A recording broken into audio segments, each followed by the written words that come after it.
Praise the lord. ఈరోజు దేవుని వాగ్దానము, నేను తండ్రిని వేడుకొందును, మీ వద్ద ఎల్లప్పుడూ నుండుటకై ఆయన వేరొక ఆదరణకర్తను అనగా సత్యస్వరూపియగు ఆత్మను మీకు అనుగ్రహించును. యోహాను సువార్త 14వ అధ్యాయము 16వ వచనము. సహోదరి సహోదరులారా, యేసయ్య శిష్యులతో ఈ మాట చెప్తున్నాడు. శిష్యులు ఆందోళన చెందకుండా ఉండేందుకు ఇదొక గొప్ప కారణం. పరలోకంలో క్రీస్తు తన ప్రజల కోసం పరమ తండ్రికి ప్రార్థిస్తూ ఉన్నాడు. ఆయన తండ్రిని వేడుకుంటానని, వారి యొద్ద ఎల్లప్పుడూ నుండుటకై ఆయన వేరొక ఆదరణకర్తను అనగా సత్యస్వరూపియగు ఆత్మను వారికి అనుగ్రహించునని ఇక్కడ తెలియజేస్తున్నాడు. ప్రియులారా, అప్పటి వరకు ఆయనే వారి ఆదరణకర్త.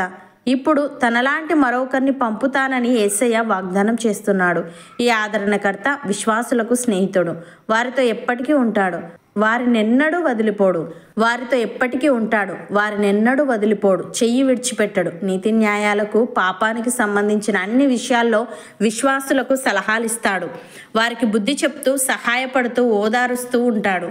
ఈ మాటలు యేసయ్య పరిశుద్ధాత్మ దేవుని గురించి చెప్పాడనడంలో ఎటువంటి సందేహము లేదు. పరిశుద్ధాత్మ దేవుడు ఎల్లప్పుడూ మనలో ఉండుటకై అనుగ్రహింపబడెను. ఇది ఆయన పట్ల నమ్మకం గల హృదయాల నుంచి ప్రవహించే ఆధ్యాత్మిక జీవం. పాత నిబంధన కాలంలోనూ క్రీస్తు ఈ లోకంలో ఉన్నప్పుడును పరిశుద్ధాత్మ దేవుడు చురుకుగా పనిచేస్తూనే వచ్చాడు. క్రీస్తు మరణం, పునరుత్థానం, ఆరోహణం తర్వాత తండ్రి కుమారుడు కలిసి ఆయన్ను ఆయన సంపూర్ణతతో ఈ లోకానికి పంపించారు.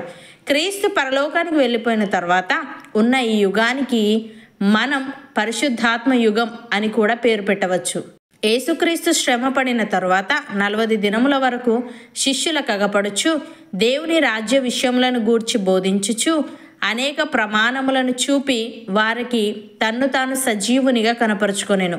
ఆయన వారిని కలుసుకొని ఇలాగూ ఆజ్ఞాపించెను, మీరు యెరూషలేము నుండి వెళ్ళక నా వలన వినిన తండ్రి యొక్క వాగ్దానము కొరకు కనిపెట్టుడి. యోహాను నీళ్లతో బాప్తిస్మము ఇచ్చెను గాని కొద్ది దినములలోగా మీరు పరిశుద్ధాత్మలో బాప్తిస్మము పొందెదరనెను. కాబట్టి వారు కూడి వచ్చినప్పుడు, ప్రభువా, ఈ కాలమందు ఇజ్రాయేలునకు రాజ్యమును మరలా అనుగ్రహించెదవా అని ఆయనను అడగగా, ఆయన కాలములను సమయములను తండ్రి తన స్వాధీనం అందించుకొని ఉన్నాడు, వాటిని తెలుసుకొనుట మీ పని కాదు. ఆయనను పరిశుద్ధాత్మ మీ మీదికి వచ్చినప్పుడు మీరు శక్తి నొందెదరు గనుక మీరు యెరూషలేములోను యూదయ సమరయ దేశములందంతటను భూదిగంతముల వరకును నాకు సాక్షులై ఉందురని వారితో చెప్పెను. ప్రియులారా, మనము వినిన సంగతులను విడిచిపెట్టి కొట్టుకొని పోకుండానట్లు వాటి యందు మరి విశేష జాగ్రత్త కలిగి ఉండవలెను. ఎందుకనగా దేవదూతల ద్వారా పలకబడిన వాక్యము స్థిరపరచబడినందున ప్రతి అతిక్రమమును అవిధేయతయు న్యాయమైన ప్రతిఫలము పొంది ఉండగా, ఇంత గొప్ప రక్షణను మనము నిర్లక్ష్యము చేసిన ఎడల ఎలాగ తప్పించుకుందుము?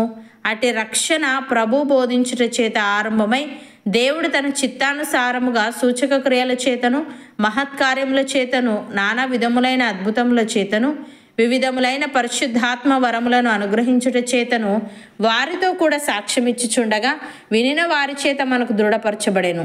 అపోస్తలుడైన పౌలు ఈ విధంగా అంటున్నాడు, పాపులను రక్షించుటకు క్రీస్తు యేసు లోకమునకు వచ్చెనను వాక్యము నమ్మదగినదియు పూర్ణాంగీకారమునకు యోగ్యమైనదియునై ఉన్నది. అట్టి వారిలో నేను ప్రధానుడను. అయినను నిత్య జీవము నిమిత్తము తనను విశ్వసింపబోవు వారికి నేను మాదిరిగా ఉండులాగున యేసుక్రీస్తు తన పూర్ణమైన దీర్ఘశాంతమును ఆ ప్రధాన పాపినైన నాయందు కనపరుచినట్లు నేను కనికరింపబడితిని.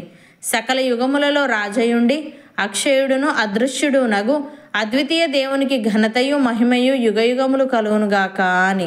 సహోదరి సహోదరులారా, విశ్వాస మూలమున మనము నీతిమంతులముగా తీర్చబడి మన ప్రభు అయిన యేసుక్రీస్తు ద్వారా దేవునితో సమాధానము కలిగి ఉందము. మరియు ఆయన ద్వారా మనము విశ్వాసము వలన ఈ కృపయందు ప్రవేశము గలవారమై అందులో నిలిచి ఉండి దేవుని మహిమను గూర్చిన నిరీక్షణను బట్టి అతిశయపడుచున్నాము. అంతేకాదు, శ్రమ ఓర్పును, ఓర్పు పరీక్షను, పరీక్ష నిరీక్షణను కలుగజేయనని ఎరిగి శ్రమల యందును అతిశయపడదము. ఎందుకనగా ఈ నిరీక్షణ మనలను సిగ్గుపరచదు. మనకు అనుగ్రహింపబడిన పరిశుద్ధాత్మ ద్వారా దేవుని ప్రేమ మన హృదయములలో కుమ్మరింపబడి ఉన్నది. అవును అన్నవారు నాతో పాటు ప్రార్థనలో ఏకీభవించండి.